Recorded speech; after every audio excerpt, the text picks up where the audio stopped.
faut faire demi-temps du niveau de la deuxième, déjà pour commencer. On n'a pas assez de qualité et de force pour se permettre, ça fait un petit moment que je le dis, de ne pas tout donner après la pression, la mise sous pression, vitesse de balle, de circulation, etc. etc. Donc, quand on le fait en deuxième mi-temps, c'est un match, c'est notre match. On croit qu'on assiste à un match complètement différent. Et puis après, il faut évidemment aussi être capable de marquer des buts quand on a des temps forts. Parce qu'effectivement, en seconde période, il y a eu pas mal de temps forts quand même qui auraient pu se concrétiser. Malheureusement, il manque ces petites choses là pour que ça rentre. Oui, c'est une grosse petite chose pour nous. Mais oui, on sait que ça aussi, c'est forcément parce qu'on a quand même, entre les occasions et des situations, parce que j'ai eu le temps de les revoir toutes, d'ailleurs, celle de la deuxième mi-temps. On en a quand même beaucoup pour un minima, je dis bien un minima, marquer un but. Voilà, un minima. Et si on joue mieux sur notre situation, on se crée des occasions encore plus nettes, mais il faut être plus juste. On se disait avant ce début de cette Ligue Europa, ça va être une oxygène pour le club quand on joue une Coupe d'Europe, souvent c'est ça.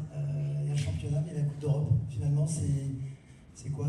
C'est un chaos, c'est un cauchemar, c'est quoi? Quand on perd 8 matchs de suite, on a un peu d'oxygène, ça c'est une réalité. Pour autant, on va pas faire nos prochains matchs sur le sommet du Mont Blanc, donc l'oxygène, c'est à nous d'aller la chercher.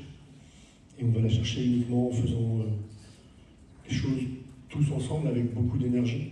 Voilà, je le répète, parce qu'il n'y a rien de changé entre les deux mi-temps sur le plan tactique par rapport à ce qu'on avait préparé, ni d'un côté ni de l'autre. Simplement, on est obligé de reconnaître que ce surcroît d'intensité, d'effort, il faudra avoir les datas, mais il n'y a pas besoin d'aller voir les datas, le nul est suffisant. Hein. Et je répète, nous, on n'a pas le choix que de faire ça, que d'en mettre beaucoup, parce que sinon, quand on est timide ou un peu entre deux, il ne se passe pas grand-chose et la plupart des équipes sont meilleures que nous, encore plus en Europe. Est-ce que vous dites ce soir, ouf, cette Coupe d'Europe, on la laisse de côté pour l'instant et on passe à autre chose, on va se concentrer sur le championnat, parce qu'il va falloir, il y a peu de points entre le premier relégable, il va falloir mettre le paquet en championnat maintenant, c'est ça? Ou pas du tout? Non, mais tous les matchs, quelles que soient les équipes que je fais, avant ce match-là, il y avait eu toujours j'avais eu 3, 4, 5, 6, 7 changements entre les deux matchs. Aujourd'hui, il y en a eu 8. Mais ceux qui ont joué là, je pense qu'ils ont tous vocation à être des joueurs de Ligue 1. Donc on ne va pas se cacher sur le fait qu'il y ait des changements. Alors bien sûr, on peut toujours dire que quand il y a beaucoup de changements et qu'on perd, il y a trop de changements. Et on le sait, c'est pas très grave. Mais tous les joueurs qui sont là aspirent à être des joueurs de Ligue 1, ou sont des joueurs de Ligue 1, tout simplement. Après, voilà, quand on est sur le terrain, il faut donner la première à la 95e, quand vous sortez à la 95e, ou à la 70e, si vous sortez à la 70e. Mais en première mi-temps, alors après, on peut toujours avoir trouvé des excuses, mais en tout cas, on n'a pas suffisamment fait en première mi-temps. Et quand je vois ce qu'on est capable de faire, avec nos imprécisions, et malgré le fait qu'on n'ait pas marqué de but en deuxième, il se passe quand même d'autres choses. C'est quand même plus intéressant. Bonsoir coach. C'est triste record. Est-ce qu'il vous touche vraiment? Est-ce qu'il faut réussir à les évacuer pour éviter que ça pèse trop dans la préparation justement de ces... Vous voulez dire moi personnellement? Oui, à titre personnel, et puis dans la préparation de ces prochains matchs qui arrivent. Non mais perdre des matchs, ça plaît à personne. Enfin, quand on est sur le terrain ou quand on est dans un staff, perdre des matchs, ça plaît à personne. On perd 8, ça plaît à personne. Mais bon, une fois qu'on a dit ça, on fait quoi? Moi, c'est pas ça, c'est pas ça qui me touche le plus. Ce qui me touche le plus, c'est que je voudrais voir mon équipe tout le temps comme la deuxième mi-temps. Déjà. Voilà, au-delà de ce qui nous manque techniquement, dans la justesse, dans la surface de réparation. Mais j'aimerais déjà voir ça tout le temps. Voilà. Et parce que ça, c'est ce qu'on peut maîtriser. Le reste, il y a tellement de choses que moi déjà, personnellement, je ne maîtrise pas, que les joueurs ne maîtrisent pas, mais ce qu'eux, ils peuvent moi, c'est qu'on essaie de donner le maximum. On met un plan tactique, on change de système, on met quelque chose pour la mise sous pression, pour récupérer des ballons dans des bonnes conditions. Et quand on fait les efforts, on les récupère. Après, dans l'utilisation, il y a eu des bonnes choses, notamment quand on a mis plus de rythme dans notre jeu. Mais faisons ce qu'on maîtrise. Ce sera déjà pas mal. On comprend qu'en premier temps, il y avait aussi peut-être un problème d'automatisme, de manque de repères dans une équipe qui avait été bouleversée, mais je reviens sur ces records. Je veux dire, dans ce qu'on met, c'est une question aussi d'orgueil, d'engagement. Est-ce que ces tristes records aujourd'hui n'étaient pas un défi pour eux de les éviter? Parce qu'aujourd'hui, ils rentrent dans l'histoire non seulement du club, mais de l'histoire du foot français aussi. Oui, c'est pour ça que l'orgueil, j'aurais préféré qu'on le mette dès la première minute. Ça, c'est sûr. Et pas qu'on attende que, éventuellement, Braga fasse une faute. Parce qu'en fait, la faute, c'est nous qui l'avons faite.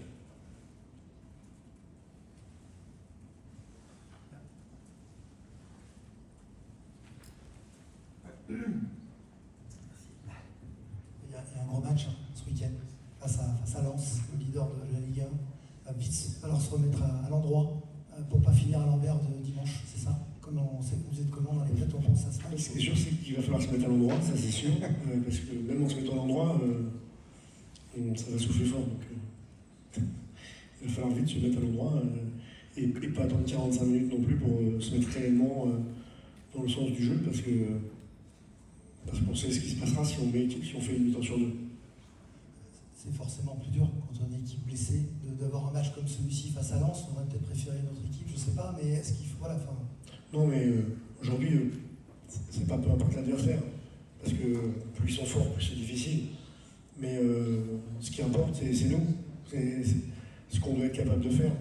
Et voilà, et le plus longtemps possible dans un match. Alors, certainement que 95 minutes, c'est difficile, mais entre 45 et 95, je pense qu'on doit pouvoir gagner un peu, quoi, pour en faire un peu plus. Parce que sinon, comme on a aussi des carences dans la justesse pour ou éviter de prendre des buts ou en marquer, on ne peut pas compter sur notre efficacité chirurgicale non plus pour gagner les matchs.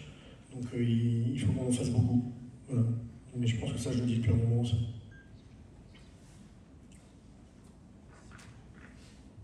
Bonsoir coach.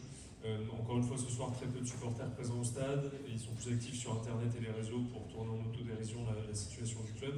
Est-ce que l'enjeu n'est pas, au-delà du sportif, aussi de retrouver, de réconcilier? Oui, mais c'est un enjeu que je ne maîtrise pas du tout. Le seul enjeu que je peux maîtriser, c'est de vous dire qu'on fasse des meilleurs matchs. Voilà. Donc malheureusement, c'est le minimum qu'on devra faire déjà, ça sera de faire des meilleurs matchs et regagner des matchs. Voilà, pour espérer quelque chose. Mais le reste, je ne maîtrise rien. Si. Première. Bonsoir Franck, on t'a vu plus sortir sur ta zone technique en deuxième mi-temps qu'en première. Est-ce que c'est parce que tes joueurs te décevaient trop que... Voilà, enfin pourquoi?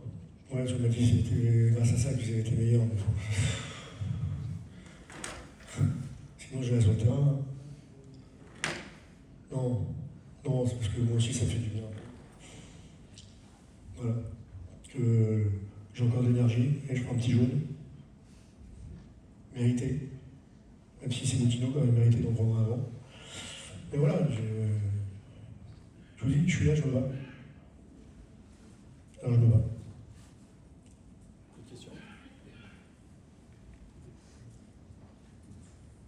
Bonsoir coach. Comme face à Angers, Bernard Nguéné et Tanguy Ndombele ont de nouveau eu du temps de jeu, est-ce qu'on peut dire qu'ils ont encore marqué des points ce soir? Chacun fait son analyse. Moi, je ne vais pas vous la partager.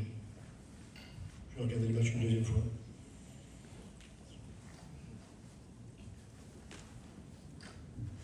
Bonsoir. Vous avez dit que vous avez fait des changements au niveau de la composition de l'équipe. Et là, en deuxième mi-temps, l'équipe, j'ai trouvé, a mieux joué que les matchs précédents, malgré le fait qu'elle n'a pas concrétisé certaines occasions. Est-ce que la configuration de la deuxième mi-temps peut servir d'exemple et de modèle pour les matchs prochains? Dans la configuration de la deuxième mi-temps, c'est la même configuration que la première. La même configuration que la deuxième mi-temps contre Angers, enfin en gros sur le système et la volonté, quoi. C'est-à-dire voilà, une défense à 4. Mais en première mi-temps, c'était pareil. On n'a pas changé de choses sur le plan tactique entre la première et la deuxième mi-temps ce soir. Pourtant, c'était deux mi-temps, je le répète, totalement différentes. Ce qui n'a pas été différent, c'est qu'on n'a pas marqué le but ni en première ni en deuxième. Donc, on a beaucoup plus la possibilité en deuxième. Coach Tanguy a quand même joué 60 minutes, un peu plus de 60 minutes